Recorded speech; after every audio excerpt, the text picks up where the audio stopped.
Goeiedag, my naam is Tiaan Gildenhuys en op hierdie DVD wil ek met jou praat oor 'n baie belangrike onderwerp, naamlik was die bloed van Jesus te vergeefs? Ons moet werklik besef waaroor gaan die bloed van Jesus. En aangesien dit alles oor hom gaan, kom ons bid gou saam. Vader, in die magtige naam van Jesus wil ons U loof en prys en eer in hierdie dag. Dankie dat ons weer die Bybel sê waar 2 of 3 in my naam vergader is ek in hulle midde.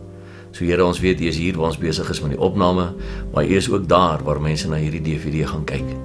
En ek wil vra, Here, dat die Heilige Gees my die pad het sal vat, dat ek nie die een sal wees wat spreek nie, maar dat die Heilige Gees deur my sal spreek en die waarheid van die skrifte en van die woord vir ons almal sal openbaar en sal oopbreek in ons harte. En ek vra ook, Here, dat die Heilige Gees elkeen wat na hierdie boodskap kyk, sy harte ontvanklik sal maak vir die waarheid van die woord.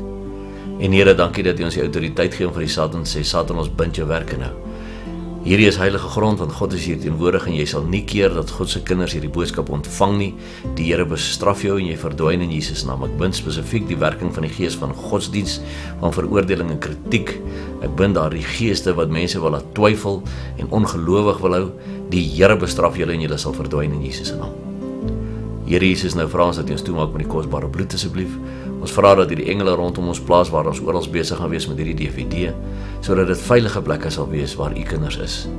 En dankie Here vir die teenwoordigheid. Vat ons nou by die hand en lei ons. Ek vra dit in die kragtige en magtige naam van Jesus Christus van Nasaret. Amen. Nou by die DVD gaan ons so 6 punte met mekaar hanteer. Punt 1 is die Ou en Nuwe Testament. Punt 2, 7 wyses waarop Jesus se bloed gestort is. Punt 3, die voordele van die bloed, as mense dit so kan stel. Punt 4, maar as ons die bloed ontken of verontagsaam. Punt 5, bloed en water. Punt 6, die pleit van die bloed. Nou 2 Korintiërs 1 vers 13 sê, want ons skryf aan julle niks anders as wat julle lees of ook verstaan nie, en ek hoop dat julle dit ook tot die einde toe sal verstaan. So mense, dit sê vir my, ons kan ons Bybel lees, net soos wat dit daar staan en verstaan soos wat dit daar staan. En julle almal wat my ken weet, ek gebruik net die ou 1933-53 vertaling van die Bybel. En dis wat my Bybel vir my sê, ons kan dit lees, dit verstaan net soos wat dit daar staan. Maar uit die aard van die saak, dan moet ons ook begin doen wat daar staan, is dit dan nou nie.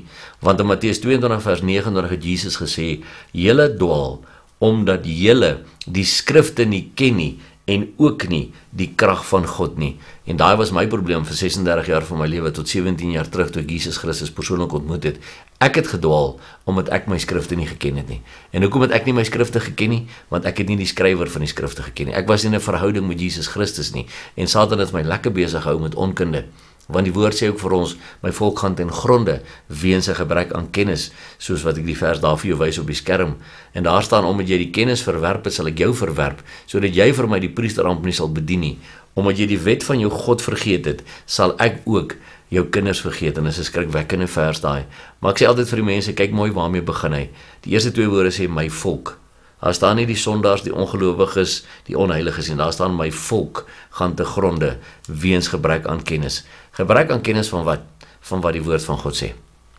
En ons moet begin lees wat die Bybel sê, dit toeëien in ons persoonlike lewens, sodat ons oorwinnaarslewens kan lewe, wat Jesus vir ons gebring het. Want ons lees ook in Josua 1 vers 8, hierdie wetboek mag nie uit jou mond wyk nie, maar bepeins dit dag en nag, sodat jy nougeset kan handel, met ander woorde kan optree volgens alles wat daarin geskrywe staan, want dan sal jy in jou weë voorspoedig wees, en dan sal jy met goeie gevolg handel. So wanneer gaan jy in jou weë voorspoedig wees, en wanneer gaan jy met goeie gevolg handel? As jy praat oor die dinge van die Here, as jy dag en nag sy woord bepeins, en as jy nougeset handel volgens alles wat daarin geskrywe staan, eers dan. So dit help nie net om eenmal in 3 weke 'n bietjie Bybel te lees, nee, ek moet hierdie skrifte ondersoek, en ek moet dit bepeins. As ek op die pad ry, as ek voor my rekenaar sit, wat ook al, Here, wat het ek nou weer gisterand gelees, wat beteken dit vir my, hoe kan ek dit van toepassing maak op dit wat vandag hier met my gebeur, en dan sal die Here jou leer en jou lei, stap vir stap vir stap, want jy sien, die Here wil graag graag hê, ons moet kennis hê van sy woord, ons moet kennis hê van hom, want onthou Jesus sê, julle dwaal omdat julle die skrifte nie ken nie en ook nie die krag van God nie. So as ek my skrifte gaan ken, gaan ek die krag van God leer ken, wetende, dit wat Jesus gedoen het in die woestyn, elke keer wat Satan hom versoek het, het Jesus gesê, Satan, daar is geskrywe, daar is geskrywe, daar is geskrywe. So dis wat ek en jy moet doen, om elke keer as daar 'n aanval op ons kom te kan sê, Satan, daar is geskrywe oor dit of dat of daardie. Maar hoe kan ek vir Satan sê, daar is geskrywe, as ek nog nie daardie betrokke teksvers in die Bybel self gelees het nie? En so is my wapen kragteloos en oneffektief, as ek nie my skrifte ken nie. Kom ons kyk nou by punt 1, wat leer ons in die Ou en Nuwe Testamente rondom die bloed en wat die betekenis is en was van die bloed. En ons begin daar heel voor in Genesis. Julle ken die verhaal, Adam en Eva het nie klere aangehad nie en toe hulle eet van die verbode vrug, toe besef hulle is naak en hulle maak toe vir hulle self klere met blare. Maar die Here sê toe nee, dis nie hoe dit werk nie. En in Genesis 3 vers 21 lees ons, en die Here God het vir die mens en sy vrou rokke van vel gemaak en hulle dit aangetrek. Met ander woorde, 'n dier moes sterf en sy bloed stort om hulle sondes te bedek. En ons moet dit verstaan, dat daardie bloed in die Ou Testament wat gestort is, kon net die sondes bedek. Want onthou, Adam en Eva het gesondig, en daardie dier moes sy lewe gee om hulle sondes te bedek. Maar later, soos ons sal sien deur die loop van hierdie DVD, het Jesus se bloed gekom as plaasvervanger. Hy wat ons plaasvervanger is, hy wat namens ons gesterf het. Ons moes eintlik aan die kruis gesterf het as gevolg van ons sondes, want hy het geen sondes gehad nie. Maar sy bloed het gekom en al die sondes weggeneem. Dis wat dit so wonderlik maak. Maar ons lees verder in Genesis 9 vers 6, staan daar, hy wat die bloed van 'n mens vergiet, sy bloed sal deur die mens vergiet word, want God het die mens na sy beeld gemaak. Wanneer 'n mens skrifte soos hierdie begin raaklees, dan besef jy hoe ernstig die Here is oor hierdie kwessie van bloed. Maar dan moet jy ook nou verstaan, Satan is altyd 'n naaper, hy is altyd 'n vervalser. So wat wil Satan ook altyd van sy volgelinge hê? Bloedoffers. Dis hoekom sataniste ook onder andere bloedrituele het, of daar word mense vermoor, of daar word bloed gedrink, of dit nou dierbloed is, of wat ook al die geval mag wees, want Satan soek offers aan hom, en hy naap die ding van, dit wat die woord sê, rondom die bloed, en wat bloed werklik beteken, want jy sien, daar is krag in die bloed, ons gaan net nou sien hoekom die Bybel so sê. Maar in Numeri 35 vers 33 staan daar, en julle mag die land nie ontheilig waar julle in is nie, want die bloed ontheilig die land. En vir die land word geen versoening gedoen vir die bloed wat daarin vergiet is nie, as net deur die bloed van hom wat dit vergiet het. Soos ons nou teruggaan na Genesis 9 vers 6 wat sê, hy wat die bloed van 'n mens vergiet, sy bloed sal deur die mens vergiet word, en dan staan hier, vir die land word geen versoening gedoen vir die bloed wat daarin vergiet is nie, as net deur die bloed van hom wat dit vergiet het.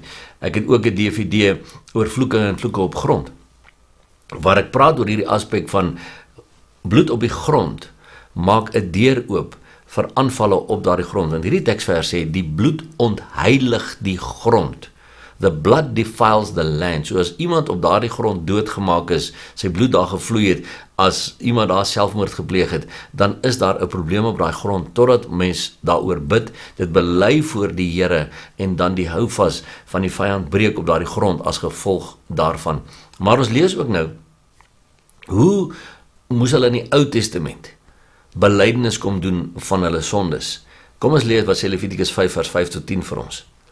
As hy dan aan een van hierdie dinge skuldig is, dis met ander as iemand gesondig het en hy is aan een van hierdie dinge wat die woord dan vir ons daar leer in Levitikus skuldig, moet hy bely waar hy teen gesondig het. En as boete vir die sonde wat hy gedoen het, aan die Here 'n ooi bring van die kleinvee, 'n skaaplam of 'n bok as sondoffer. En die priester moet vir hom versoening doen weens sy sonde. Dan moet hy van die bloed van die sondoffer teen die kant van die altaar sprinkel, dit is 'n sondoffer. En die ander een moet hy as 'n brandoffer volgens voorskrif berei. So moet die priester dan vir hom versoening doen weens die sonde wat hy gedoen het, en dit sal hom vergewe word. Ek wil graag hê jy moet sommer in hierdie versies klaar die skadubeeld raak sien van wat ons vandag in die Nuwe Testament ook het. Ons, as ons gesondig het, bely ons sondes, en 1 Johannes 1 vers 9 sê, as ons sondes bely, hy is getrou en regverdig. So, Van die Ou Testament tot vandag toe is God nog steeds dieselfde. Ons moet ons sondes bely, en dan het die priester vir hom versoening gedoen weens sy sonde. Nou wie is ons hoëpriester vandag? Jesus Christus. En hy het sy eie bloed gesprinkel in die altaar, dis in die tabernakel van die Here. So hy het met sy eie bloed ingegaan in daardie ewige tabernakel vir ons. En wat gebeur dan? As ek my sondes dan so bely, en ek staan op die bloed van Jesus, wat vir my versoening gedoen het, dan sal my sonde vergewe word. So daar in Levitikus 5 vers 5 tot 10 sien ons die skadubeeld van dit wat ons moet doen in die Nuwe Testament. Nou die hoëpriester het eenmaal per jaar op versoeningsdag, dis Yom Kippur, in die allerheiligste ingegaan, met die bloed van die sondofferbul en die sondofferbok. Dis nou vir die sondes van die hele volk wat hy dit moes gaan doen het, want Hebreërs 9 vers 6 en 7 sê, en nadat hierdie dinge so ingerig was, het die priesters wel gedurig in die eerste tabernakel ingegaan om die dienste te vervul, maar in die tweede, die hoëpriester alleen, dis die allerheiligste gedeelte van die tabernakel, eenmaal in die jaar, maar kyk mooi wat staan daar, nie sonder bloed nie, wat hy offer vir homself en vir die sondes van die volk uit onwetendheid begaan. En dan sê Levitikus 16 vers 11 tot 15 hoe hy dit gedoen het destyds. Aaron moet dan die sondofferbul wat vir hom bedoel is laat aankom, en hy moet die sondofferbul slag wat vir hom bedoel is, en hy moet van die bloed van die bul neem en met sy vinger, en dit met sy vinger op die versoendeksel aan die ooste kant sprinkel, en voor die versoendeksel moet hy 7 maal met sy vinger van die bloed sprinkel. Let bietjie op daai woord 7 maal met sy vinger van die bloed sprinkel. Dan moet hy die sondofferbok slag wat vir die volk bedoel is, en sy bloed binnekant die voorhangsel bring, en met sy bloed doen soos hy met die bloed van die bul gedoen het. Hy moet dit sprinkel op die versoendeksel en voor die versoendeksel. So dit is spesifiek wat hy moes doen. Daar's 2 goed wat geslag is. 'n Sondofferbul vir Aaron, vir die hoëpriester en sy familie, en dan 'n sondofferbok vir die sondes van die res van die volk. En hy moes daai goed slag, hy moes van die bloed vat, en hy moes dit op die versoendeksel en rondom die altaar moes hy dit sprinkel. En die versoendeksel was die deksel bo op die verbondsark waar die 2 gerubs gesit het. Ek het ook 'n hele DVD oor die tabernakel van Moses en die drie-eenheid van God, wat alles in daardie tabernakel wys heen na die drie-eenheid van God en na Jesus en die Heilige Gees. En dit is baie interessant om dit te kan raak sien en te sien wat al hierdie betekenisse is. So hy daar die bloed kom sprinkel op die verbondsark, wat hy dan nou geslag het, die versoendeksel, hierdie gedeelte was die versoendeksel, waar die 2 gerubs gesit het, en dit het ook heen gewys na die bloed van Jesus, wat gestort sou moes word. Nou daar's 'n baie mooi boekie van Mary Kay Baxter wat sy geskryf het oor die krag van die bloed, en sy sê, die hoofrede waarom die Here die offerstelsel ingestel het, was sodat sy volk kon leer dat die sonde duur is, en dat daar 'n prys vir sonde te betaal is. En ongelukkig vandag sien baie Christene dit nie raak nie. Hulle besef nie dat die prys vir sonde is duur in sommige gevalle nie, want die loon van die sonde is die dood, vandag nog, sê Romeine 6 vers 23. Maar kom ons kyk wat sê sy verder. Elkeen wat 'n offer na die priesters gebring het, moes weet dat daar 'n prys vir die sonde betaal moes word, en dat mens nie sommer ligtelik in die teenwoordigheid van die heilige God kon ingaan nie. Hulle moes naamlik goed verstaan dat bloed moes vloei sodat hulle sondes vergewe kon word. En dis die begrip wat die Here by die mense wou tuisbring van dag 1 af. Weet jy wat, as jy sondig, gaan dit jou iets kos. Dit gaan jou 'n lammetjie kos, dit gaan jou 'n bul kos, dit gaan jou 'n duif kos, wat ook al wat aan jou behoort, van jou besittings, gaan jy moet afgee om jou sondes te kan bedek. Daardie bloed moet vloei om dit wat jy droog gemaak het te kan bedek. So hulle moes dit besef, sodat hulle ook kon leer om klaar te maak met sonde. En net so moet ons besef hoe duur Jesus betaal het met sy bloed vir ons. Maar kom ons lees in Levitikus 17 vers 11, daar staan, want die siel van die vlees is in die bloed, en ek het dit aan julle op die altaar gegee, om vir julle siele versoening te doen, want die bloed bewerk versoening deur die siel. Kyk mooi, die siel van die vlees is in die bloed, en dit bring versoening vir ons siele. Die bloed bewerk versoening deur die siel. Nou kom ons kyk bietjie na daai woordjie versoening wat daar gebruik word in Levitikus 17 vers 11, in Hebrews is dit kafar. It is a primitive root to cover, figuratively to expiate or condone, to placate or cancel, appease, make an atonement, cleanse, disannul, forgive, be merciful, pacify, pardon, to pitch, purge away, put off, make reconciliation. So, hierdie versoening wat die bloed gedoen het, dit het die sonde kom bedek, dit het dit gecover. Dis al wat die bloed in die Ou Testament kon doen. Het kon niks anders te doen as net om die sonde te cover en te bedek vir net 'n tyd lank nie, want onthou, eenmal 'n jaar, elke jaar om die groot versoeningsdag, dan moes die hoëpriester weer ingaan in die allerheiligste en versoening gaan bewerkstellig vir sy en sy huis se sondes en ook vir die hele huis, vir die hele volk van Israel se sondes. En M.R. de Haan het 'n ding geskryf, The Chemistry of the Blood. En ek het dit maar net los in Afrikaans vertaal en hy sê die volgende: aangesien die lewe volgens die skrif in die bloed gesetel is en die gevolg van die sonde die dood is, het die sonde Adam se bloed aangetas en hom laat sterf. Aangesien alle mense van Adam afstam en die bloed van alle mense deel het aan die sonde van Adam, kan dit slegs gereinig word deur die toepassing van die sondelose bloed. Want dit is die bloed wat boete doen vir die siel, soos ons nou gesien het. En dan lees ons in die Nuwe Testament 'n interessante ding in Handelinge 17 vers 26 wat sê, en hy, dit is God, het uit een bloed al die nasies van die mensdom gemaak om oor die hele aarde te woon, terwyl hy vooraf bepaalde tye en die grense van hulle woonplek vasgestel het. En jy sien, en dit wil baie mense nie hoor nie, dat hy het uit een bloed al die nasies van die mensdom gemaak. So uit Adam uit het alles gekom.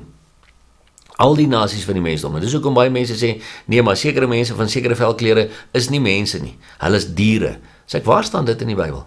Dit staan nergens in die Bybel. 'n Mens is nog steeds 'n mens en die Here het uit een bloed al die nasies van die wêreld gemaak om oor die hele aarde te woon.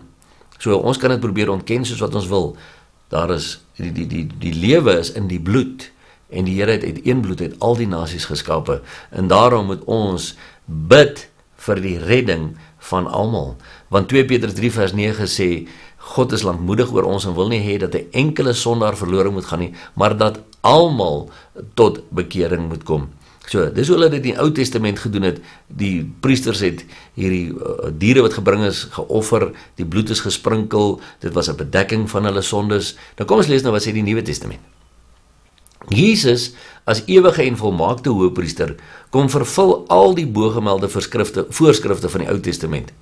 Want Hebreërs 12 vers 22 tot 24 sê, maar julle het gekom by die berg Sion en die stad van die lewende God, die hemelse Jerusalem en 10.000 engele, by die feestelike vergadering en die gemeente van eersgeborenes wat in die hemel opgeskryf is, en by God die regter van almal, en by die geeste van die volmaakte regverdiges, en by Jesus, die middelaar van die Nuwe Testament, en die bloed van die besprenkeling, wat van beter dinge spreek as Abel. En wat het met Kain en Abel nou weer gebeur? Genesis 4 vers 8 tot 10 lees ons. En Kain het met sy broer Abel gepraat, en toe hulle in die veld was, het Kain teen sy broer Abel opgestaan en hom doodgeslaan.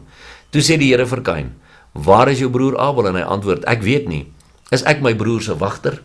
En die Here sê vir hom, wat het jy gedoen? Die stem van die bloed van jou broer roep na my van die aarde af. Hieruit leer ons dat die onskuldige bloed van Abel wat vergiet is, roep tot God. Nou hoeveel te meer roep die onskuldige bloed van Jesus wat vergiet is tot God? Maar Jesus se bloed roep egter voor die troon van God uit vir God se genade, vergifnis en versoening oor ons lewens. So, daardie onskuldige bloed wat vergiet is, daar lees ons in die Bybel. Die bloed roep uit. En dis hoekom as daar bloed op grond ook is, wat daar vergiet is, daardie bloed roep uit tot God. Maar Jesus se bloed roep vir ons uit vir vergifnis en versoening en al hierdie goeders voor die troon van God, vir sy genade. So ons prys die Here dat ons 'n middelaar het, Jesus Christus, wat sy bloed vir ons gestort het. Maar Hebreërs 9 vers 11 en 12 sê, maar Christus wat opgetree het as hoëpriester van die toekomstige weldade, het deur die groter en volmaakter tabernakel, wat nie met hande gemaak is nie, dit wil sê, wat nie aan hierdie skepping behoort nie, ook nie met die bloed van bokke en kalwers nie, maar met sy eie bloed, eenmaal ingegaan in die heiligdom en 'n ewige verlossing teweeggebring. So Jesus het dit eenmaal gedoen in die geskiedenis vir almal met sy eie bloed in hierdie volmaakte tabernakel in die hemel ingegaan om versoening te doen vir almal. Dan sê Hebreërs 9 vers 24 tot 26, want Christus het nie ingegaan in 'n heiligdom met hande gemaak, 'n teebeeld van die ware nie, maar in die hemel self, om nou voor die aangesig van God te verskyn, ook nie om homself dikwels te offer, soos die hoëpriester elke jaar in die heiligdom ingaan met bloed wat nie sy eie is nie, want dan moes hy dikwels gelei het van die grondlegging van die wêreld af. Maar nou het hy eenmaal in die volëinding van die eeue verskyn om die sonde deur sy offer, kyk mooi, weg te doen. Nou word die sonde nie meer net bedek nie. Nou deur die bloed van Jesus het hy die sonde weg kom doen.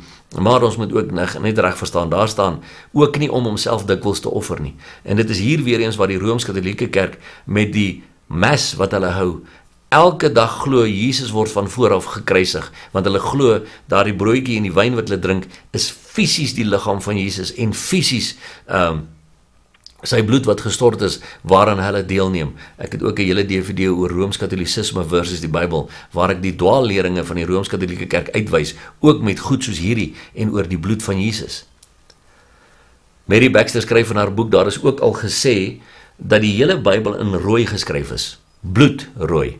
Dit is omdat daar 'n rooi draad loop wat deurgetrek kan word van daardie eerste diervelle wat die Here God gebruik het om Adam en Eva se naaktheid te bedek, tot by die ruiter op die wit perd in die boek van Openbaring. Die Bybel sê dat daardie ruiter se naam getrou en waaragtig is, en ons lees ook, hy was bekleed met 'n kleed wat in bloed gedoop is, Openbaring 19 vers 11 en vers 13, en ons weet, dit is Jesus. Maar kom ons lees verder, wat sê Hebreërs 9 vers 6 tot 10 vir ons.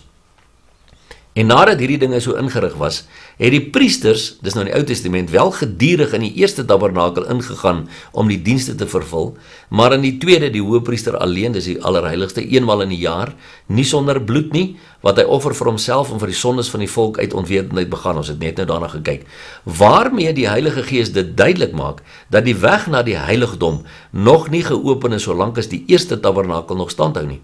Dit was 'n beeld met die oog op die teenwoordige tyd, waarin daar gawes en offers gebring word, wat hom wat die diens verrig, na die gewete nie volkome kan maak nie, omdat dit net bestaan het in spys en drank en verskillende wassinge en vleeslike verordeninge, wat opgelei is tot op die tyd van herstelling. Dan sê hy verder, want waar 'n testament is, moet noodsaaklik die dood van die testamentmaker aangekondig word, want 'n testament is geldig by sterfgevalle, aangesien het nooit van krag is, solank as die testamentmaker nog leef nie. Daarom is ook die eerste testament nie sonder bloed ingewy nie, want toe elke gebod volgens die wet deur Moses aan die hele volk aangekondig is, het hy die bloed van die kalwers en bokke saam met water en skarlakenrooi, wol en hisop geneem en die boek self en die hele volk besprinkel en gesê, dit is die bloed van die testament wat God met die oog op julle verorden het, en hy het ook die tabernakel en al die gereedskap van die diens net so met die bloed besprinkel, en byna alles word met bloed gereinig volgens die wet, en sonder bloedvergieting vind daar geen vergifnis plaas nie. Jy sien, bloed moes vergiet word, sodat vergifnis kon kom. As daar nie bloedvergieting was nie, kon vergifnis nie kom nie. En dit is 'n baie belangrike aspek wat ons moet onthou soos wat ons aangaan met hierdie DVD. By hoofstuk 2 gaan ons nou kyk na 7 wyses waarop Jesus se bloed gestort is. Nou Bybelkundiges wat die Ou Testamentiese offerstelsel bestudeer, sê vir ons dat al die bloed wat op die Joodse altaars gestort is, nie 'n enkele sonde weggeneem het nie. Tog het God beveel dat hierdie stelsel onderhou moes word, sodat die mense se sondes bedek kon word, totdat die volkome en volmaakte offer gebring kon word en dit alle sondes sou wegneem.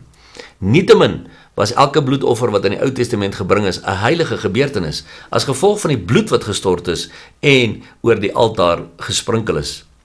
Elke offer was vir God belangrik, want elke offerdier was 'n offer, 'n getuienis en 'n belofte. As 'n offer het dit die sondes van die gelowige bedek.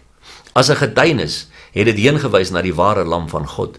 As 'n belofte het elke offer heengewys na die kosbare bloed van die lam van God, wat voldoende sou wees en 'n einde sou maak aan alle verdere offers. So kom ons lees nou weer Levitikus 16 vers 14 om te sien wat het die priester gedoen met die bloed. En hy moet van die bloed van die bul neem en dit met sy vinger op die versoendeksel aan die ooste kant sprinkel en voor die versoendeksel moet hy 7 maal met sy vinger van die bloed sprinkel. Dis nou as die hoëpriester ingegaan het in die allerheiligste in met die groot versoendag Yom Kippur eenmaal 'n jaar, dan het hy 7 maal met sy vinger van die bloed gesprinkel.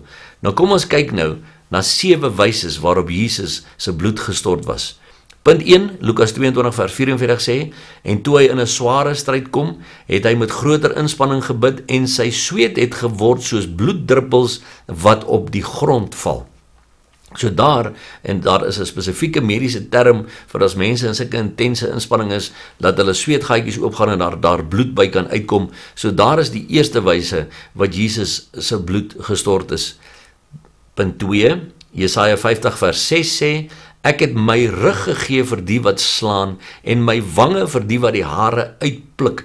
My aangesig het ek nie verberg vir smaadhede en bespiewing nie. Dis 'n profetiese heenwysing van wat met Jesus sou gebeur, dat hulle onder andere sy rug sou oopkloof met die gesel wat hulle mee geslaan het en ook sy hare, sy baardhare sou uitpluk. En mense, jy kan nie baardhare uitpluk sonder dat daar nie bloed vloei daaruit nie. So daar is 'n tweede manier wat sy bloed gevloei het.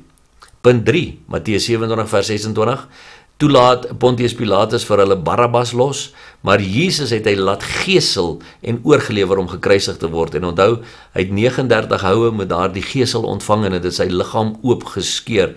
Jesaja 52 vers 14, ons gaan net daarna kyk ook, sê dit duidelik vir ons. Punt 4, Matteus 27 vers 29, en hulle vleg 'n kroon van dorings en sit dit op sy hoof, so daar was bloed wat uit sy hoof uitgestroom het, uit sy kop uitgestroom het, toe hulle ook daardie kroon van dorings op sy kop gesit het.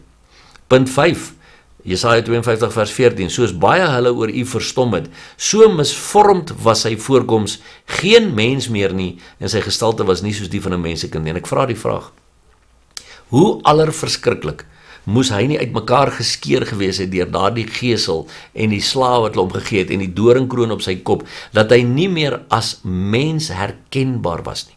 So hierdie prentjies wat ons sien van 'n mooi Jesusie wat aan 'n kruis hang met so een straaltjie bloed wat afvloei van hom af, is 'n leuen van die Satan. Daai is nie Jesus nie.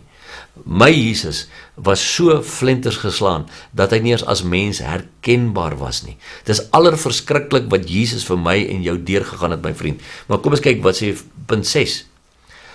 Matteus 27 vers 35 sê, en nadat hulle hom gekruisig het, het hulle sy klere verdeel deur die lot te werp. So toe hulle hom gekruisig het, was daar naels deur sy hande en deur sy voete en daar het ook bloed uitgeloop. En dan punt 7, Johannes 19 vers 34, maar een van die soldate het met 'n spies in sy sy gesteek en dadelik het daar bloed en water uitgekom. So hier is die 7 wyses wat Jesus se bloed gestort is vir my en vir jou in daardie verskriklike dag en nag wat hulle met hom besig was totdat hy gekruisig was.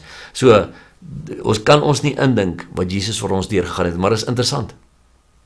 Hierdie 7 wyses van sy bloed wat gestort is, verwys na die 7 keer wat die priester bloed moes sprinkel voor die altaar in die allerheiligste. Want jy sien, Jesus het gekom en daardie kom vervul. Hy het spesifiek dit wat gedoen is. Onthou, die Bybel sê, hy is ons groot hoëpriester. So hy het daardie funksie klaar vervul, afgehandel, sodat ek en jy die ewige lewe kan hê. Wat 'n wonderlike God dien ons nie.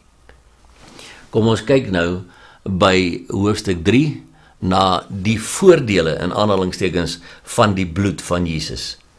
3.1 Dit gee vir ons die ewige lewe. Johannes 6 vers 53 tot 56 sê, en Jesus sê vir hulle, voorwaar ek sê vir julle, as julle nie die vlees van die seun van die mens eet en sy bloed drink nie, het julle geen lewe in julleself nie. Hy wat my vlees eet en my bloed drink, het die ewige lewe, en ek sal hom opwek in die laaste dag. Want my vlees is waarlik spys en my bloed is waarlik drank. Wie my vlees eet en my bloed drink, bly in my en ek in hom. Matteus 26 vers 26 en 27 sê, en terwyl hulle eet, neem Jesus die brood en nadat hy gedank het, breek hy dit en gee dit aan sy disippels en sê, neem, eet, dit is my liggaam. Toe neem hy die beker en nadat hy gedank het, gee hy dit aan hulle en sê, drink almal daaruit. En dan leer Paulus ons in 1 Korintiërs 10 vers 15 en 16 waar hy sê, ek spreek soos met verstandige mense, oordeel self wat ek sê, die beker van danksegging wat ons met danksegging seën, is dit nie die gemeenskap met die bloed van Christus nie? Die brood wat ons breek, is dit nie die gemeenskap met die liggaam van Christus nie? So baie duidelik, het die bloed van Jesus vir ons die ewige lewe moontlik gemaak, maar ons moet dit vir onsself ook toeëien, dit wat hy vir ons gedoen het aan daardie kruis. 3.2, dit bring vir ons vergifnis. Matteus 26 vers 26 tot 28 sê, en terwyl hulle eet, neem Jesus die brood en nadat hy gedank het, breek hy dit en gee dit aan sy disippels en sê, neem, eet, dit is my liggaam. Toe neem hy die beker en nadat hy gedank het, gee dit aan hulle en sê, drink almal daaruit, want dit is my bloed, die bloed van die Nuwe Testament, wat vir baie uitgestort word tot vergifnis van sondes. Kolossense 1 vers 13 en 14 sê, hy wat ons verlos het uit die mag van die duisternis en oorgebring het in die koninkryk van die seun van sy liefde, in wie ons die verlossing het deur sy bloed, naamlik die vergifnis van die sondes. En Hebreërs 9 vers 20 tot 22 sê, en het gesê, dit is die bloed van die testament wat God met die oog op julle verorden het, en byna alles word met bloed gereinig volgens die wet, en sonder bloedvergieting vind daar geen vergifnis plaas nie. So baie duidelik, het Jesus se bloed ook vir ons vergifnis van ons sondes kom bring.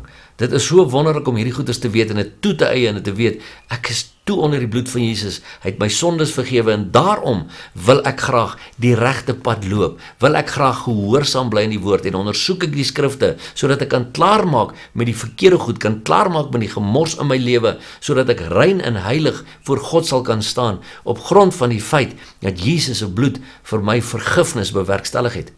3.3, dit reinig ons van sonde. 1 Johannes 1 vers 6 en 7 sê, as ons sê dat ons met hom gemeenskap het en in die duisternis wandel, dan lieg ons en doen nie die waarheid nie. Maar as ons in die lig wandel soos hy in die lig is, dan het ons gemeenskap met mekaar en die bloed van Jesus Christus, sy seun, reinig ons van alle sonde. En Openbaring 1 vers 3 tot 6 sê, genade vir julle en vrede van hom wat is en wat was en wat kom, en van die 7 geeste wat voor sy troon is, en van Jesus Christus die getroue getuie, die eerstgeborene uit die dode en die owerste oor die konings van die aarde, aan hom wat ons lief gehad het, en ons van ons sondes gewas het in sy bloed, en ons gemaak het konings en priesters vir sy God en Vader, aan hom die heerlikheid en die krag tot in alle ewigheid. Amen. 3.4, dit bring vir ons verlossing en versoening. Die Hebreëse woord wat die meeste in die Ou Testament gebruik word vir versoening is kofar, en dit beteken letterlik om te bedek, soos ons vroeër gesien het. Die bloedoffer wat in die tabernakel en tempel gebring was 'n bedekking van die sonde, sodat daardie sonde nie meer in die pad staan van ons verhouding met God nie. En daarom lees ons in Efesiërs 1 vers 7, in hom het ons die verlossing deur sy bloed, die vergifnis van die misdade na die rykdom van sy genade.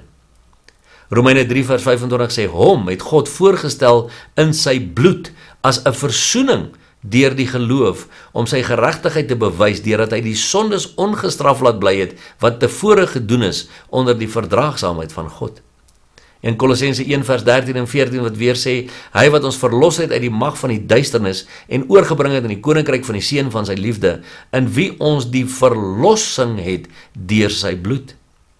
1 Petrus 1 vers 1 en 2 sê, Petrus, apostel van Jesus Christus, aan die vreemdelinge van die verstrooiing, uitverkore volgens die voorkennis van God die Vader, in die heiligmaking van die Gees, tot gehoorsaamheid en besprenkeling met die bloed van Jesus Christus, mag genade en vrede vir julle vermenigvuldig word. En dis wat ons moet besef, dat die bloed bring vir ons vergifnis, en dit bring vir ons versoening, dit verlos ons, al hierdie wonderlike dinge. En kom ons gaan net gou weer 'n bietjie terug in Eksodus 29 vers 19 tot 21 toe ons sien, hoekom is hulle die bloed sprenkel? Daar staan, dan moet jy die ander ram neem en Aaron en sy seuns moet hulle hande op die ram se kop lê. Jy moet dan die ram slag en van sy bloed neem en dit stryk aan die regter oorlel van Aaron en aan die regter oorlel van sy seuns, ook aan die duim van hulle regterhand en aan die groot toon van hulle regtervoet. Dan moet jy van die bloed wat aan die altaar is neem en van die salfolie en dit sprinkel op Aaron en op sy klere, sowel as op sy seuns en op die klere van sy seuns saam met hom. Hoekom? Dat hy heilig kan wees, en sy klere sowel as sy seuns en die klere van sy seuns saam met hom. So die bloed heilig ons, né? En ons het ook gesien hoe Aaron daar die bloed moes sprinkel elke keer op die versoendeksel en voor die ark. En dan sien ons weer in Levitikus 8 vers 22 tot 24 dieselfde ding. Daarop het hy die ander ram, die wydingsram, laat aankom, en Moses het dit geslag en van die bloed geneem en het aan die regter oorlel van Aaron en aan die duim van sy regterhand en aan die groottoon van sy regtervoet gestryk. Moses het ook die seuns van Aaron laat naderkom en van die bloed aan hulle regter oorlel en aan die duim van hulle regterhand en aan die groottoon van hulle regtervoet gestryk. Nou hoekom? Want die oor verteenwoordig die dinge wat ons hoor. Alles wat ons hoor, die radio, televisie, CD's, DVD's, gesprekke, alles wat by ons ore ingaan, moet deur die kosbare bloed van die lam gefiltreer word. Die duim verteenwoordig ons werke en elke vaardigheid waaroor ons beskik. Dit verteenwoordig ons dade. Alles wat ons doen, behoort tot eer en verheerliking van God en in die krag van Christus gedoen te word.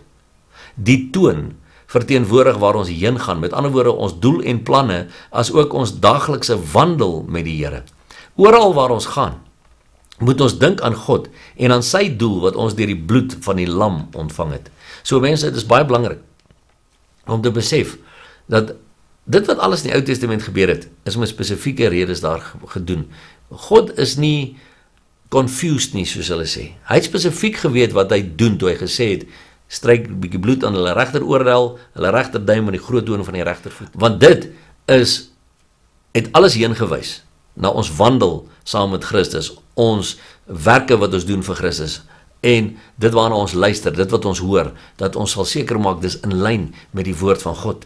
Maar kom ons gaan aan, 3.5. Die bloed van Jesus heilig ons. Hebreërs 13 vers 10 tot 12 sê, ons het 'n altaar waarvan die wat die tabernakel bedien geen reg het om te eet nie, want die diere waarvan die bloed vir die sonde deur die hoëpriester in die heiligdom ingedra word, hulle liggame word buitekant die laar verbrand. Daarom het Jesus ook, om die volk deur sy eie bloed te heilig, buitekant die poort gelei. En die woord heilig beteken afgesonder, eenkant gesit vir gebruik deur God. 1 Korintiërs 1 vers 30 sê, maar deur hom is julle in Christus Jesus, wat vir ons geword het, kyk mooi, wysheid uit God en geregtigheid en heiligmaking en verlossing. Waar het dit vir ons geword? Toe hy buitekant die stadsmure gelei het, en deur sy bloed het hy ons geheilig. 3.6, die bloed van Jesus regverdig ons.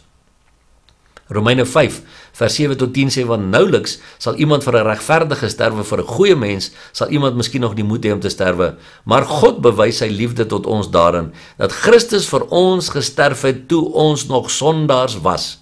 Veel meer dan sal ons, nou dat ons geregverdig is in sy bloed, deur hom gered word van die toorn. Want as ons, terwyl ons nog vyande was, met God versoen is deur die dood van sy seun, veel meer sal ons deur sy lewe gered word, nou dat ons versoen is, deur sy bloed natuurlik, né? 3.7, die bloed van Jesus bring vir ons vrede. Kolossense 1 vers 19 en 20 sê, want dit het die Vader behaag, dat in hom die ganse volheid sou woon, en dat hy deur hom alles met homself sou versoen, nadat hy vrede gemaak het deur die bloed van sy kruis. Ek sê deur hom, die dinge op die aarde, sowel as die dinge in die hemele. 3.8, dit gee ons toegang tot God se heiligdom. Hebreërs 10 vers 19 tot 22. Terwyl ons dan, broeders, vrymoedigheid het om in die heiligdom in te gaan deur die bloed van Jesus op die nuwe en lewende weg wat hy vir ons ingewy het deur die voorhangsel heen, dit is sy vlees, en ons 'n groot priester oor die huis van God het, laat ons toetree met 'n waaragtige hart in volle geloofsekerheid, die harte deur besprenkeling gereinig van 'n slegte gewete en die liggaam gewas met rein water. So die bloed van Jesus gee ons die vrymoedigheid om in te gaan in die tabernakel, om voor God se troon van genade te verskyn. 3.9, dit verseker vir ons 'n ewige testament of 'n ewige verbond. Hebreërs 13 vers 20 sê, mag die God van die vrede, wat die groot herder van die skape, naamlik ons Here Jesus Christus, deur die bloed van die ewige testament uit die dode teruggebring het. So, die bloed van Jesus gee vir ons 'n ewige verbond, 'n ewige testament wat die Here met ons sluit. 3.10, dit koop ons los van die vloek. Galasiërs 3 vers 13 sê, Christus het ons losgekoop van die vloek van die wet, deur vir ons 'n vloek te word, want daar is geskrywe, vervloek is elkeen wat aan 'n hout hang. Ons moet net een ding reg verstaan. Daar staan nie, Jesus koop ons los van die wet nie. Daar staan, hy koop ons los van die vloek van die wet. Hy het klaar die straf van die wet op hom gedra, want niemand anders kon dit doen nie. So sy bloed is gestort, sodat ons vrygekoop kan word van die vloek van die wet. So die riglyne van die woord van God, van die wet van God, is nog steeds vandag op ons lewens van toepassing, en moet ons volgens daardie riglyne lewe. En ek sê altyd vir mense, hierdie boek is nie geskryf om ons aan bande te lê nie. Nee, hierdie boek is geskryf sodat ek en jy 'n goeie lewe kan hê, 'n goeie morele lewe kan lei, 'n heilige lewe kan lei, 'n afgesonderde lewe om nie soos die res van die wêreld te wees nie, en 'n goeie huwelik te kan hê, goeie verhouding met kinders, goeie finansies, wat ook al alles, maar dan moet ek gehoorsaam wees aan die opdragte wat in hierdie boek vervat is. Nou 3.11, dit reinig ons gewetens. Hebreërs 9 vers 11 tot 14 sê, want as die bloed van stiere en bokke en die as van 'n vers wat die verontreinigdes besprinkel heilig maak tot reiniging van die vlees, hoeveel te meer sal die bloed van Christus wat homself deur die ewige Gees aan God sonder smet geoffer het, julle gewete reinig van dooie werke om die lewende God te dien. 3.12, dit bring my naby aan God. Efesiërs 2 vers 11 tot 13 sê, daarom onthou dat julle wat vroeër heidene in die vlees was en onbesnedenis genoem word deur die sogenaamde besnydenis wat in die vlees met hande verrig word, dat julle in die tyd sonder Christus was, vervreemd van die burgerskap van Israel en vreemdelinge ten aansien van die verbonde van die belofte, sonder hoop en sonder God in die wêreld. Maar nou in Christus Jesus het julle wat vroeër ver was, naby gekom deur die bloed van Christus. 3.13, dit help my om Satan te oorwin. Openbaring 12 vers 9 tot 11 sê, en die groot draak is neergewerp, die ou slang wat genoem word duiwel en Satan, wat die hele wêreld verlei, hy is neergewerp op die aarde en sy engele is saam met hom neergewerp. Toe hoor ek 'n groot stem in die hemel sê, nou het die heil en die krag en die koningskap die eiendom van ons God geword en die mag van sy Christus. Want die aanklaer van ons broeders is neergewerp, hy wat hulle aanklag voor ons God dag en nag. En hulle het hom, dis Satan, oorwin, deur die bloed van die lam en deur die woord van hulle getuienis, en hulle het tot die dood toe hulle lewe nie lief gehad nie. Daarom kan ek bid vir die beskerming van die bloed oor my of my mense of my besittings, want daardeur oorwin ons ook vir Satan. Kolossense 2 vers 13 tot 15 sê, en julle wat dood was deur die misdade en die onbesnedenheid van julle vlees, het hy saam met hom lewend gemaak deurdat hy julle al die misdade vergeef het en die skuldbrief teen ons, wat met sy insettinge ons vyandig was, uitgedelg en weggeruim het deur dit aan die kruis vas te naal, nadat hy die owerhede en magte uitgeklee en hulle in die openbaar tentoongestel en daardeur oor hulle getriomfeer het. Waar en hoe het hy dit gedoen? Deur sy sterwe aan die kruis en sy opstanding weer uit die dode uit. Ons moet weet, die Here Jesus se bloed is 'n wonderlike wapen wat ons in die Bybel van lees, wat ons ook kan gebruik. Ons gaan net nou meer daarvan praat. 3.14, dit was my kleed wit. Openbaring 7 vers 14 sê, en ek sê vir hom, my Heer, U weet dit, en hy sê vir my, dit is hulle wat uit die groot verdrukking kom, en hulle het hulle klere gewas, en hulle klere wit gemaak in die bloed van die lam.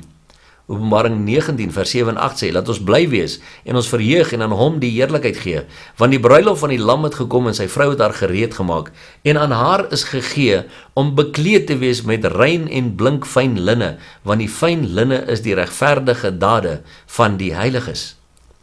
3.15, Jesus se bloed het vir hom eienaarskap van die kerk gegee. Waar sien ons dit? Handelinge 20 vers 28 sê, gee dan ag op julleself en op die hele kudde waaroor die Heilige Gees julle as opsieners aangestel het, om as herders die gemeente van God te versorg, wat hy deur sy eie bloed verkry het. So hy het ons as sy kerk, as sy gemeente verkry deur sy eie bloed. 3.16, dit het ons losgekoop van 'n ydelle lewenswandel.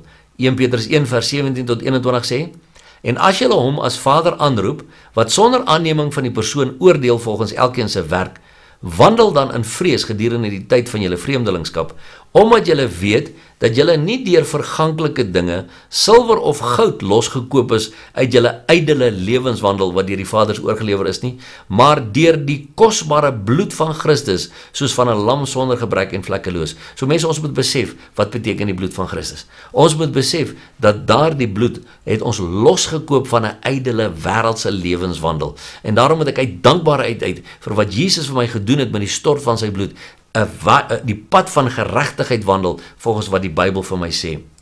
3.17, dit koop ons uit die wêreld uit. Openbaring 5 vers 9 en 10 sê, toe sing hulle 'n nuwe lied en sê, U is waardig om die boek te neem en sy seels oop te maak, want U is geslag, met ander woorde sy bloed is toe gestort, en het ons vir God met U bloed gekoop, uit elke stam en taal en volk en nasie, en het ons konings en priesters vir ons God gemaak, en ons sal as konings op die aarde heers. En daarom sê ek, weet jy wat, ons is nie meer deel van die wêreld nie, want die Bybel sê ook, ons burgerskap is in die hemele, van waar ons die Here Jesus Christus verwag.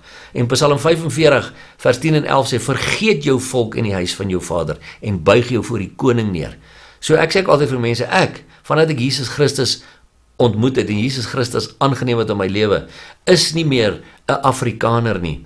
Ek is 'n kind van God, wat Afrikaans praat, want hy het my uit die Afrikaners uitgekoop deur sy bloed. Ek lewe nou volgens die Jesus kultuur, nie meer volgens die Afrikaner kultuur nie. 3.18, dit bring vir ons genesing.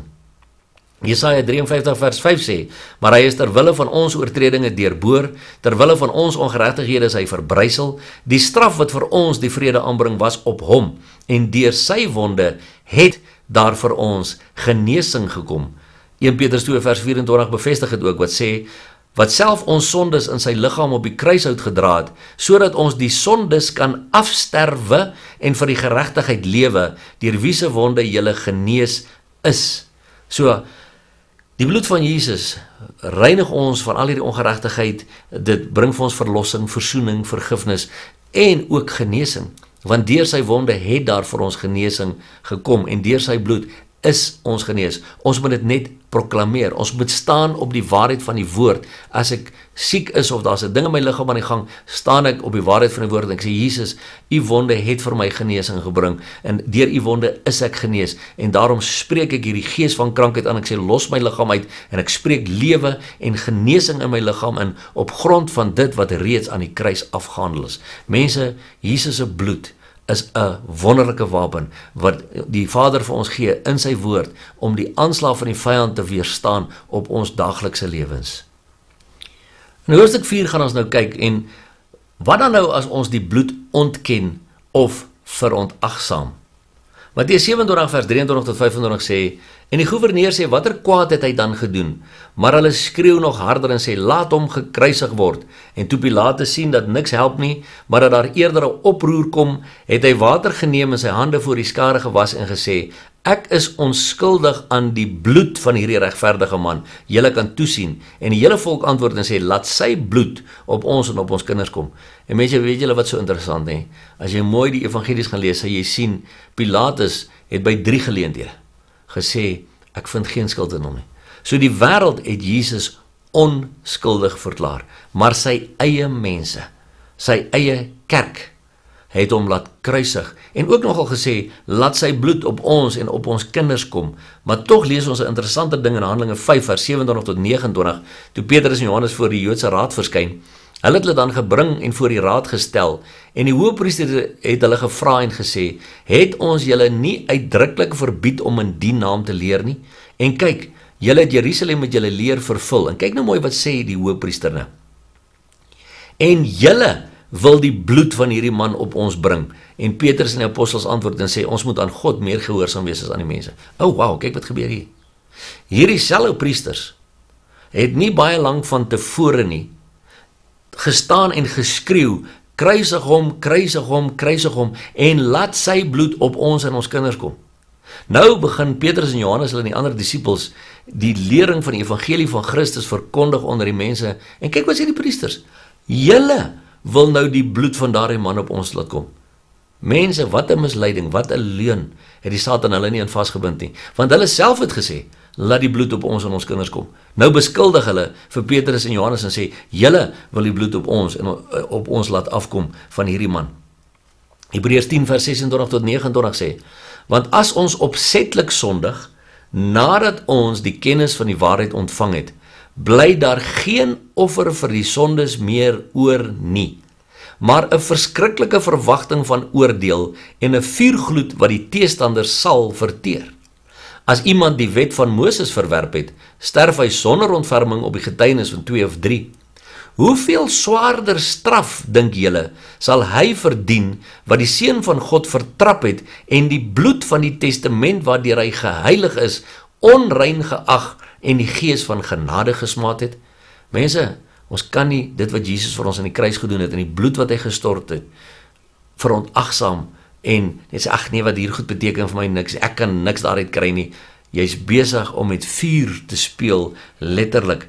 Ons moet besef wat die waarde is van die bloed van Jesus, want mense, die titel van hierdie DVD is, was die bloed te vergeefs? Nee, sy bloed was nie te vergeefs nie. Maar ons kan dit kragteloos maak deur ons opsetlike sondes, deur opsetlik te sê, nee man, ek wil niks met hierdie goedes te doen nie, ek vertrap dit, ek gaan net aan met my lewe, ek is 'n goeie mens, daar's niks met fout met my nie, ek is 'n goeie mens, ek hoef nie erkenning te gee aan die bloed van Jesus nie, want ek is goed by myself. Jy praat leuen, want die Bybel sê, as ons hierdie goeders ontken, dan maak ons God tot 'n leienaar, en God kan nie lieg nie, ons moet dit verstaan.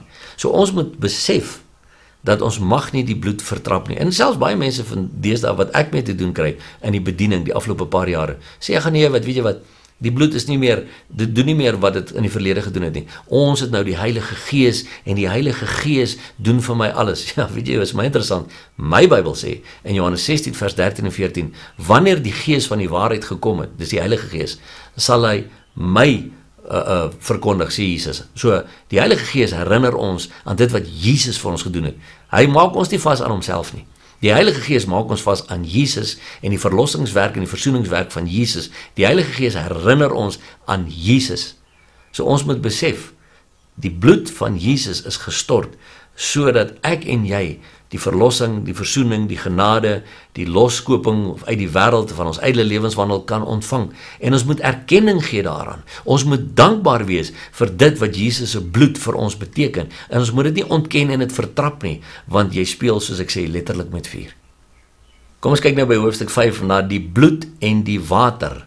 Wat is die kwessie van die bloed en die water? Johannes 19 vers 34 sê, maar een van die soldate het met 'n spies in sy sy gesteek en dadelik het daar bloed en water uitgekom. So mense, ons moet besef, daar's 'n spesifieke rede die bloed en die water, want dit verwys na verskeie goeders ook. Verwys onder andere ook na die waterdoop waardeur ons moet gaan, die onderdompelingsdoop van die gelowiges. Die bloed van Jesus wat gestort is, sodat ons verlossing en versoening en al hierdie goeders kan kry. Daar's 'n spesifieke rede, daar's niks in die Bybel toevallig nie. 1 Johannes 5 vers 6 tot 8 sê, dit is hy wat deur water en bloed gekom het, Jesus die Christus, nie deur die water alleen nie, maar deur die water en die bloed. En dit is die Gees wat getuig, want die Gees is die waarheid. Want daar is 3 wat getuig in die hemel, die Vader, die Woord en die Heilige Gees. En hierdie 3 is een. Daardie is die enigste teksvers in die hele Bybel oor die 3-eenheid van God. Hy is nie in die nuwe vertalings nie, hy is weggeskryf uit die nuwe vertalings uit. En hierdie 3 is een. En daar is 3 wat getuig op die aarde, die Gees en die water en die bloed. En die 3 is eensstemmig. So waaroor gaan dit? Adam Clarke skryf in sy commentary on the Bible die volgende. Jesus was attested to be the Son of God and promised Messiah by water, that is, his baptism, when the Spirit of God came down from heaven upon him, and the voice from heaven said, "This is my beloved Son, in whom I am well pleased." Jesus Christ came also by blood. He shed his blood for the sins of the world, and this was in accordance with all that the Jewish prophets had written concerning him. Here the apostle says, dis nou daar in 1 Johannes 5 vers 6 tot 8, the apostle says that the Spirit witnesses this, that he came not by water only, being baptized and baptizing men in his own name, that they might be his followers and disciples, but by blood also, by his sacrificial death, without which the world could not be saved, and he could have had no disciples. As therefore the Spirit of God witnessed his being the Son of God at his baptism, and as the same Spirit in the prophets had witnessed that he should die a cruel yet a sacrificial death, he is said here to bear witness because he is the Spirit of truth. So, die Heilige Gees getuig hier op aarde, en baie mense kontak my en sê hulle maar, wat beteken 1 Johannes 5 vers 8 wat sê, op die aarde getuig daar 3, die Gees, die water en die bloed, en hierdie 3 is eenstemmig. Want die Gees getuig oor die feit dat Jesus gedoop is en ook gesê het, gaan maak disippels van al die nasies en doop hulle in die naam van die Vader, die Seun en die Heilige Gees, en die Gees getuig ook dat Jesus sy bloed vir ons gestort het. So, die bloed en die water. So mense, ons kan nie die twee van mekaar losmaak nie. Daar die bloed en die water is gekoppel, as deel van 'n gehoorsame stap en uit dankbaarheid vir wat Jesus vir my en vir jou gedoen het, moet ons ook deur die water gaan, die onderdompelingsdoop van die gelowiges, want anders is ons besig om ongehoorsaam te wees aan die Heilige Gees se getuienis, want die Gees getuig saam met die water, saam met die bloed. Die Gees is die een wat in ons harte juis werk om ons te oortuig van sonde, van geregtigheid en van oordeel, so Johannes 16 vers 7 en 8, en daarom oortuig die Heilige Gees almal wat werklik wedergebore word, wat Jesus Christus werklik aanneem en in die waarheid van die woord indelf en dit soek en bestudeer, raai wat gebeur? Dis so, dan oortuig die Heilige Gees hulle water toe. En as ons daardeur is, dan weet ons nou, want Romeine 6 vers 3 en 4 sê die doop is 'n begrafnis. Ons word deur die doop begrawe in Christus en ons staan op in 'n nuwe lewenswandel in Christus. Die Satan wil nie hê ons moet dit weet nie. Daarom hou hy ons kragteloos en oneffektief deurdat ons nie ons skrifte ken nie. En daarom sê Jesus, julle dwaal omdat julle die skrifte nie ken nie en ook nie die krag van God nie. Want ons is hierdie goed geweet het, weet jy wat, dat ons heeltyd in oorwinning gelewe. Maar ons is so besig om te stry en te redeneer en te argumenteer oor, ja, maar kan dit nie dat dit ook beteken en dat ook beteken en. Laat ons nie net gehoorsaam raak om te doen wat die Bybel sê nie. In Lukas 6 vers 46 sê die Here, wat noem julle my Here, Here, en julle doen nie wat ek sê nie. Dis 'n keuse wat ek en jy moet uitoefen. Kom ons kyk nou by die laaste hoofstuk, punt 6, die pleit van die bloed, want hier is ook weer 'n lekker kontroversiële ene, wat baie mense sê, nee, jy pleit nie die bloed van Jesus nie. Wel, daar's eintlik baie groot getuienisse rondom dit, maar kom ons lees bietjie. Mary Baxter skryf in haar boek die volgende: om die bloed van Jesus te pleit, is meer as net 'n gesegde. In 'n sekere sin is dit 'n regsterm. Dit beteken dat 'n mens dit wat Christus aan die kruis gedoen het, oor 'n bepaalde persoon of 'n bepaalde situasie afsmeek. Daardie situasie of persoon word deur jou geloof in God en in sy verbond met die bloed bedek. Ek het geleer dat ons, wanneer ons vir iemand bid en God het op ons hart lê om die persoon met die bloed te bedek, moet sê, ek bedek jou met die bloed van Jesus, die verbond van God. Ons moet nooit skaam wees vir die bloed van die lam nie.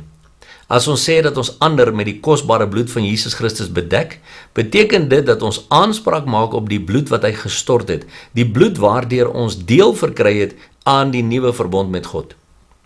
Dit beteken dat die almagtige God vanuit die hemel oor ons sal afkyk en ons sal beskerm. Dit beteken dat ons oor ons kinders kan bid en hulle met die verbondsbloed van Jesus Christus kan bedek. Demone sidder as die naam van Jesus genoem word en hulle vlug voor die bloed van die lam. Dan is daar hierdie understanding boekie van H.A. Maxwell White, The Wonder of the Blood. Jy kan dit van die internet af bestel en hy skryf die volgende: dit is net geloof in die bloed van Jesus wat tussen ons, die duiwel en sy bose geeste kom om ons te beskerm. As dit nie was vir die bloed wat op die vensterrame en deurkosyne van die Israeliete gesprinkel was nie, sou die eersgeborenes van elke familie gesterf het. Selfs die diere is deur die bloed gered en beskerm. Baie belangrike punt om daar na te kyk, want so baie mense sê, nee, maar ek kan nie die bloed van Jesus oor my besittings of oor my diere bid nie. Wel, die diere in Israel was daardie nag beskerm vanweë die bloed in die deurkosyne. Wat 'n wonderlike waarheid vir boere wat vandag getrou hulle tiendes gee. As u in die geloof reken dat die bloed van Jesus werksaam is vir u huis en vee, sal dit so wees en die engel van die dood sal sekerlik van u in die besittings weggehou word. Daar is vir ons gesê dat dit nie skriftuurlik is om vir vee te bid nie, maar ons het gesien hoe koeie en selfs honde genees is deur die oplegging van hande. Dit was ongeveer in 1910 dat 'n versoek aan wyle John G. Lake gerig is om vir 'n perd wat besig was om dood te bloei in 'n straat in Johannesburg, Suid-Afrika te bid. Hy het die uitdaging aanvaar en die vloei van die bloed begin bestraf. Die bloed het onmiddellik opgehou vloei, die perd het opgestaan en gelewe. Hoe het hierdie wonderwerk gebeur? Deur die bloed van Jesus te bepleit. Toe die Israeliete die bloed gebruik het, kyk nou mooi daar, die bloed gebruik het, hulle moes dit fisies aanwend met 'n hisoptakkie, het God Satan en sy geeste nie toegelaat om in hulle huise in te gaan nie. Die Israeliete was geheel toegedek. Nou Satan was sekerlik woedend, want God het hom gebind omdat die Israeliete die bloed gebruik het. Die rede waarom so baie Christene vandag swak, siek en vreesagtig is omdat hulle nie geleer het om die bloed van Jesus as bedekking te gebruik nie. Daar is baie keer die probleem. Ek kry ook baie mense wat vir my sê, nee man, maar ek bid nie die bloed van Jesus oor my familie of my vrou of my kinders of selfs oor my huis of oor my besittings nie. Sê ek wel, dis jou keuse. Ek het die afgelope 17 jaar geleer vanuit hierdie boek dat die bloed van Jesus is 'n wapen. En soos wat Maxwell White nou hierso sê, ons moet daardie wapen gebruik. Sien, baie mense sê, nee, ek bid nie die bloed van Jesus nie.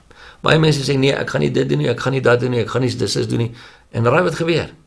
Ek weet van mense wat mooi kinders van die Here is, waar daar herhaaldelik by hulle huise ingebreek word. Maar nee, hulle bid nie die bloed van Jesus nie, want hulle glo nie dat jy die bloed van Jesus oor jou besittings mag pleit nie. Dis goed, dis reg, is hulle keuse. Ek persoonlik doen dit elke oggend en elke aand van my lewe, om vir die Here te vra, my vrou, my kinders, ons huis, al hierdie goeders toe te maak met die bloed van Jesus.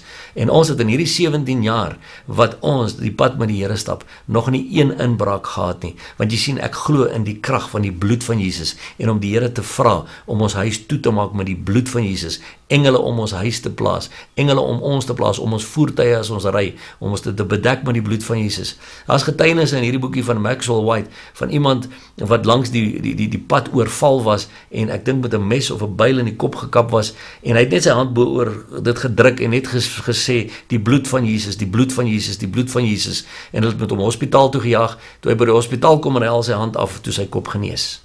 Toe is daar niks nie. Want jy sien, daar is sulke getuienisse, weer eens, mense ontken dit, hulle wil dit nie glo nie, dis maar hulle keuse. As hulle nie wil die krag van die bloed gebruik teen die Satan en sy aanslae nie, is dit hulle keuse. Ons moet dit fisies gebruik. Die Israeliete moes 'n hierop takkie binne in daardie bloed druk en dit aan die deurkusyne gaan verf het. Hulle moes dit gebruik. Nou net so moet ons die beginsel begin leer om die bloed, die wapen, die bloed as wapen te gebruik in ons lewens. Ons doen dit nie meer nie. So ons sit terug, ons gebruik nie die wapen nie. Onthou ja, ons het die woord ook, en ons het 'n klomp ander wapens wat ek op my DVD van praktiese geestelike oorvoering ook oor praat, maar die bloed is een daarvan. En as ek dit nie wil gebruik nie, nou ja, dan gaan ek dalk nie die beskerming hê wat ek gedink het ek het nie. Maxwell White skryf verder in sy boek, gedurende die eerste dae van die Pinksterherlewing tussen 1908 en 1912 is daar gedurig gehoor dat die bloed bepleit is. Mevrou Woodworth Etter het in haar groot herlewingsveldtogte in Los Angeles en Chicago met haar hande omhoog gelig gestaan en in geloof die bloed van Jesus op die skare gesprinkel, soos wat die priester het gedoen het. Mense het na die verhoog gestroom en platgeval. Baie is genees voordat hulle by die verhoog gekom het. Baie het neergeval. Liedere soos We Are Under the Blood is dikwels in daardie dae gesing. Gedurende die begintydperk van die uitstorting van die Heilige Gees in Groot-Brittanje is daar sulke wonderbaarlike dopings van die Heilige Gees ondervind nadat die bloed bepleit is, dat mense van oor die hele wêreld gekom het om die doping te ontvang. Een van die bekendste plekke waar mense hierdie ervarings gehad het, was in die kerk van St. Mary's naby Sunderland in Engeland, waar A.A. Body, wat tussen 1854 en 1930 geleef het, Heilige Gees byeenkomste gehou het. Smith Wigglesworth is ook daar met die Heilige Gees vervul.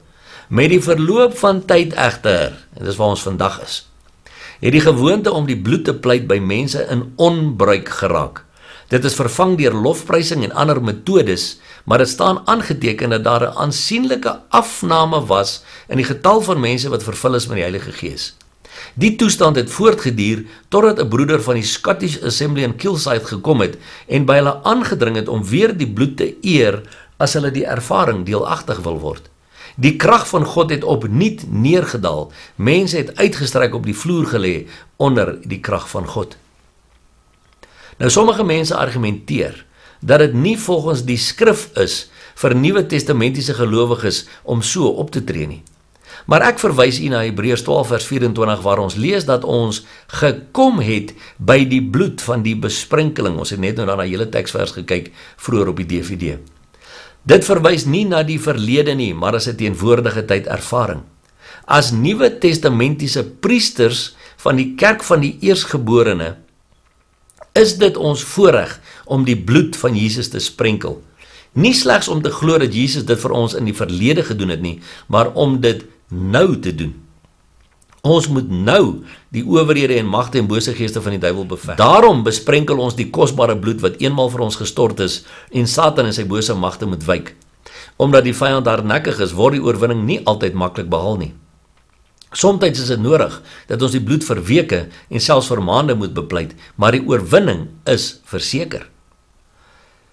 Petrus sê dat ons 'n heilige priesterdom is om geestelike offers te bring wat deur Jesus Christus vir God welgevallig is in 1 Petrus 2 vers 5. Nou net soos die priesters in die Ou Testamentiese tye daagliks bloed geoffer het ten behoewe van die mense, so offer ons vandag in die Nuwe Testamentiese tye die bloed van Jesus Christus aan God as ons pleidooi vir onsself, ons kinders, ons geliefdes en selfs vir ons besittings. Maar ons kan nouliks daarop aanspraak maak dat ons onder die bloed van Jesus is as ons bewustelik ongehoorsaam is. Ek sê dit weer 'n keer.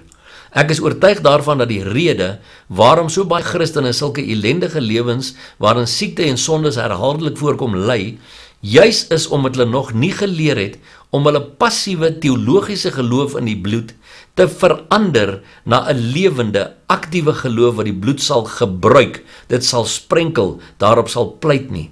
Wat sal besef dat dit vandag nog net so effektief is as toe dit in die geloof deur Moses en Josua gebruik was. Mense, hierdie is my belangrike beginsel. Toe ek hierdie goed raak lees in die boek van Maxwell White, toe besef ek ook eers, wat is ek eintlik besig om te doen? Deur 'n priester, as 'n priester in die Nuwe Testament, die koning, priester en profeet van my huis, daagliks die bloed van Jesus te sprenkel oor my eiendom, daagliks die bloed van Jesus te gebruik om my vrou, my kinders te beskerm, ook binne in ons huis, binne in ons voertuie of wat ook al die geval mag wees. So ons moet besef wat dit beteken om as Nuwe Testamentiese priesters die bloed te gebruik, soos die Ou Testamentiese priesters die bloed moes gebruik vir dit wat die mense na hulle toe oorgekom het. En dan sê hy laastens, ja, daar is 'n bloedlyn en die groot vernietiger, dis Satan, kan nie daardeur kom nie. Maar het u die bloedlyn getrek? Jy sien, jy kies of jy na aanleiding van wat ek op hierdie DVD met jou deel weer nou gaan begin om te sê, Here Jesus. En ja, ek weet baie mense se probleem is met die woordjie pleit die bloed. Jy weet, jy hoef dit nie te pleit nie. Ek vra, jy het dit ook gehoor toe ek gebid het aan die begin van hierdie DVD, dat die Here ons sal toemaak met sy bloed. Ek doen presies dieselfde, ek gebruik miskien net nie die woordjie pleit nie, want die Here Jesus het hierdie goeders vir ons moontlik gemaak sodat ons dit kan gebruik. Ons kan Satan oorwin deur die bloed van die lam en die woord van ons getuienis. Maar onthou, dis nie net die woord van ons getuienis nie, dis die bloed van die lam en die woord van ons getuienis. En daarom kan ek bid vir die beskerming onder die bloed van Jesus Christus. En Matteus 9 vers 29 sê, dit gaan daar oor die blinde manne wat na hom toe gekom het en gesê het, wat wil jy moet ons vir julle doen? Moet ek vir julle doen? Toe sê hulle dat ons kan sien, Here. Toe raak hy hulle oë aan en sê, laat dit vir julle wees volgens julle geloof. En weet jy wat? Wat my betref vandag op grond van dit wat ek met jou gedeel het oor die bloed, oor die feit dat die bloed nie te vergeefs was nie. Die feit dat die bloed vandag nog kragtig is en kragdadig kan werk en dat ons dit kan gebruik. As jy nog steeds sê nee, wat ek glo dit nie, ek gaan dit nie so doen nie. Dis reg. Laat dit vir jou wees volgens jou geloof ook. Jy kies om dit so te doen. Ek kan net vir jou getuig, want Satan is oorwin vanweë die bloed van die lam en die woord van die Heilige se getuienis. Ek kan net vir jou getuig van die beskerming wat daar oor my, my vrou, my kinders, ons huis en ons voertuie en al hierdie goeders is, omdat ons die bloed van die lam oor dit afbid. My oë het oopgegaan vir die bloed en die krag van die bloed en die waarde van die bloed en die feit dat dit nie te vergeefs was nie. Wat kies jy? Maar jy moet onthou mense, as jy nog nie jou hart vir die Here gegee het nie, ek gaan 'n gebed laat rol aan die einde van hierdie DVD, wat jy kan bid, om Jesus Christus ook jou eie verlosser en saligmaker te maak. Moenie uitstel nie, want jy sien dalk nie die dag van môre nie. En ek vra net vir jou, wanneer jy nou wel Jesus aangeneem het, begin besef dat een van die wapens in hierdie boek is die bloed van Jesus, wat ons kan gebruik teen die vyand.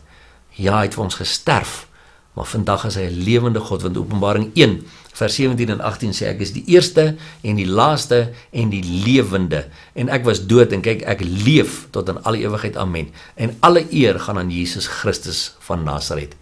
So kom ons bid saam. Vader, in die naam van Jesus sê ons vir U baie, baie dankie. Dankie vir dit wat die bloed van Jesus vir ons gebring het, gedoen het, en vandag nog doen en vandag nog beteken. Ek wil vra dat die Heilige Gees die naprediker sal wees van hierdie boodskap, en dat mense al hoe nader aan U sal kom en al hoe meer intiem met U sal verkeer, dat hulle die krag van God sal leer ken, omdat hulle die skrifte leer ken het, en daarom ook die krag van die bloed in hulle lewens. Word verheerlik, o Vader, in dit wat al die mense daar buite gaan doen, uit U skrif uit. In Jesus Christus se naam. Amen. Dan wil ek jou net 'n laaste gedagte los. Daar's 'n baie mooi liedjie oor This Blood, wat gesing word deur die Preston Wood Baptist Church Choir. Jy kan dit net op die internet gaan soek, Preston Wood Baptist Church Choir, en dan search jy net onder hulle goed vir This Blood.